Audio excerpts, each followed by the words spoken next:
हाँ तो बेटा हम कह रहे थे कि जो है इसमें विकास का लक्ष्य होने की संभावना क्या है। भूमिहीन ग्रामीण मजदूरों के लिए, ठीक है, भूमिहीन जिन पे भूमि नहीं होती, गांव के मजदूरों के लिए। मजदूर बेचारे क्या मांगेंगे अपने लिए, तो इनका आंसर क्या है, इसका जो है आंसर क्या होगा।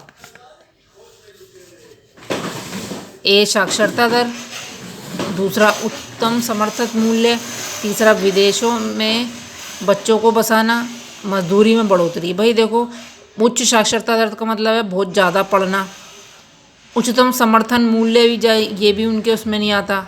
विदेश में बच्चों को पढ़ाना, वो अपने देश में पढ़ा लें, वो बहुत बड़ी बात होती है। तो इसलिए इसका आंसर होगा, उनके लिए होगा मजदूरी में बढ़ोतरी। तो इसका सही आंसर आपका डी है, डी। नेक्स्ट देखिए 5वां क्वेश्चन, खाली स्थान की पूर्ति कीजिए। भारत के डैश राज्य में साक्षरता दर सबसे कम है। कौन से राज्य में सबसे कम साक्षरता दर है, मतलब पढ़े लिखे लोग सबसे कम कौन से राज्य में है। तो इसका आंसर क्या आएगा, क्या आएगा, बिहार, बिहार आएगा। अगला देखिए, रेखांकित वाक्य को सही करने के बाद वाक्य फिर से लिखिए। ये एक पूरा आपका वाक्य दिया गया है और इसको दोबारा लिखना है। इसमें कहीं मिस्टेक है। मिस्टेक क्या है, एक देश जहाँ उच्च जीवन स्तर है तथा स्वास्थ्य एवं शिक्षा के बेहतर सुविधाएं हैं, उसे विकासशील देश के रूप में जाना जाता है। भाई देखो, जहाँ पर पहले से ही स्वास्थ्य भी है, जीवन स्तर भी ऊंचा है, शिक्षा भी अच्छी है, तो वो विकासशील देश नहीं कहलाएगा। विकासशील देश होता है जो तरक्की कर रहा है, कर चुका नहीं है। तो यहाँ पर आएगा विकसित देश। क्या आएगा यहाँ पर, विकसित देश आएगा, ठीक है, यानी कि ये डेवलप्ड कंट्री है पहले ही।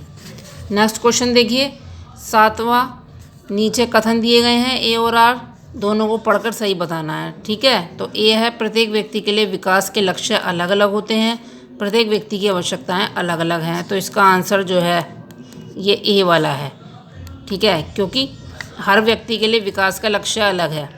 जैसे उदाहरण के तौर पर कोई कहता है, कोई व्यक्ति है, शहर का व्यक्ति, वो चाहेगा कि उसके घर के पास मेट्रो हो।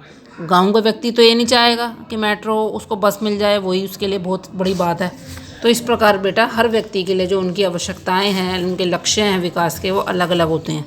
तो इसका आंसर आपका ए है, ठीक है बेटा 7 का।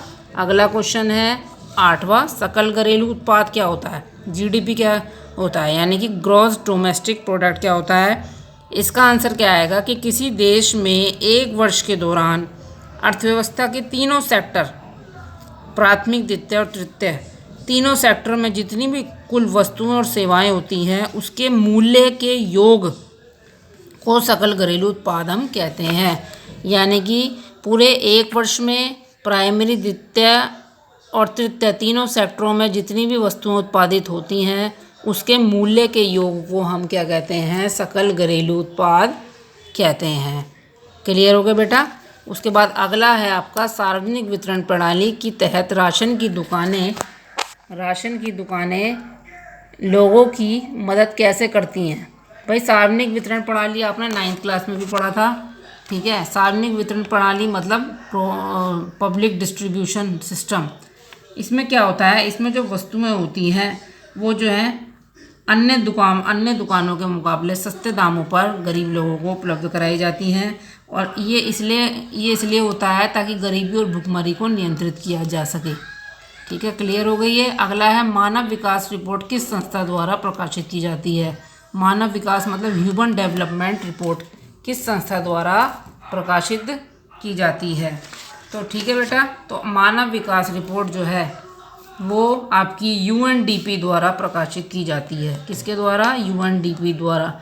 यूएनडीपी मतलब यूनाइटेड नेशन डेवलपमेंट प्रोग्राम द्वारा जो है प्रकाशित की जाती है।